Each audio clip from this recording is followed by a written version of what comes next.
All right, well, let's start now. We do have the presentation up. Isn't technology amazing? The High Uintas Wilderness is a great spot. Just under 500,000 acres of wilderness, with another couple 100,000 acres that probably ought to be added of high quality land. Arguably, it has the most extensive alpine stretch in the lower 48. Of course, I say that arguably because the Beartooth and maybe in the Weminuche also may have that claim to fame. It's more like the greater Yellowstone ecosystem than it is in any mountain range in Utah, which makes it rather unique. And both the vegetation and the wildlife reflect that.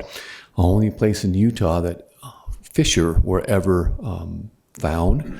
That's a historical reference in some of the earlier mammalogy monographs. And it may have had the highest bighorn sheep density of just about any place in the lower 48 states, because when you look at that picture there, you see it's rather gentle terrain. In much of the mountains, there's a very old, weathered, big round mountains. People that know the Uintas, I think, understand that. I did my first backpack trip there when I was a kid back in the 1960s, so that's with my father. So it's a place near and dear to my heart, although I've lived in Idaho the last almost 30 years. Okay, well, here's a map of the wilderness with the allotments on it. The sheep allotments are the kind of the lighter tan. The ones that are cattle grazing are sort of the red. The lighter green are areas that are not currently allotted to livestock.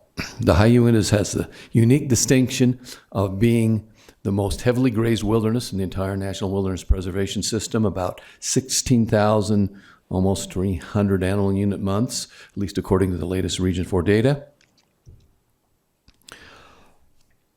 And it also has, as you can see, there's some also extensive grazing, not just by sheep, but by cattle as well.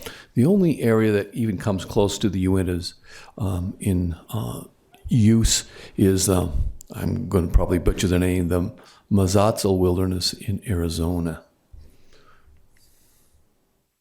Okay, there's a couple of research papers here I want to put up there just for illustrative purposes.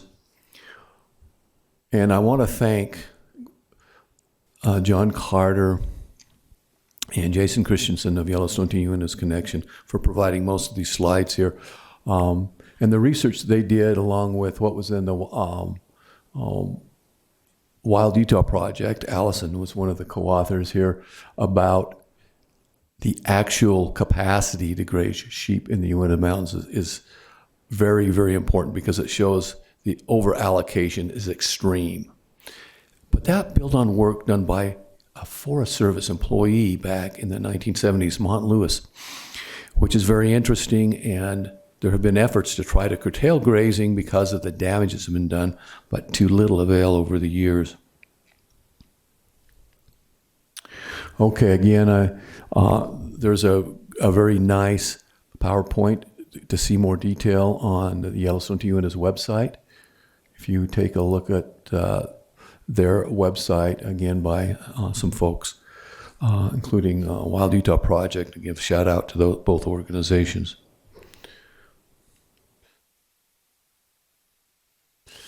All right, well, East Fork of Blacks Fork, heavily grazed areas by domestic sheep and considerable erosion. There's two really big problems: the erosion from the high elevation sheep grazing and the sheep driveways, which are basically deserts. They only have certain grass species. All the forbs are completely gone on their sacrifice zones. Again, this is showing some extensive damage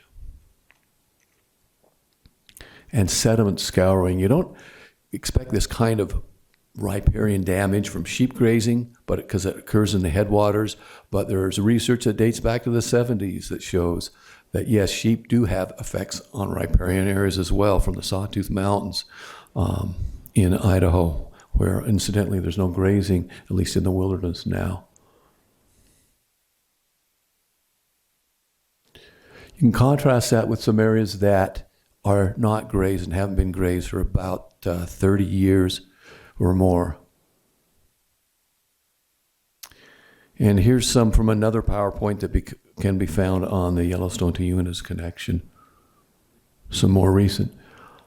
30 years of rest and no rests.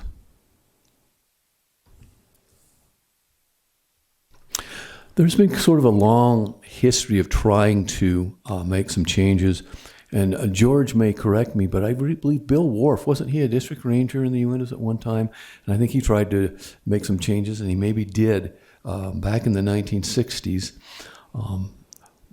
Buyout efforts failed, unfortunately, in the late 1980s. But there's some success in these allotments in the northeastern section of the Uintas that were closed to sheep, thanks to work by a district ranger named Wayne Anderson, who was able to facilitate their closure. They'd been vacant for some time.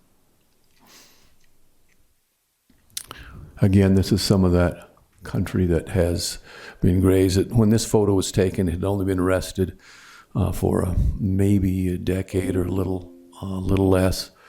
Yeah, that was my old stomping grounds. And I'm going to keep it short and sweet here. For more information, and I'm sorry about that formatting, if you want information about the actual grazing in the Uintas, I'll go to the Wilderness Watch website, and there's some of that information in the report that Dana talked about. I was the one that helped compile that information. I'm a board member for Wilderness Watch, but also Yellowstone to Uintas Connection and the former Wild Utah Project, the Sageland Collaborative. And we'll hold any questions until later. I want to point out it's not just the sheep, though. There's a lot of cattle grazing in the Uintas that are also causing damage, including trespass on places that are supposedly closed that have been documented by Yellowstone to Uintas. So with that, I will pass it along.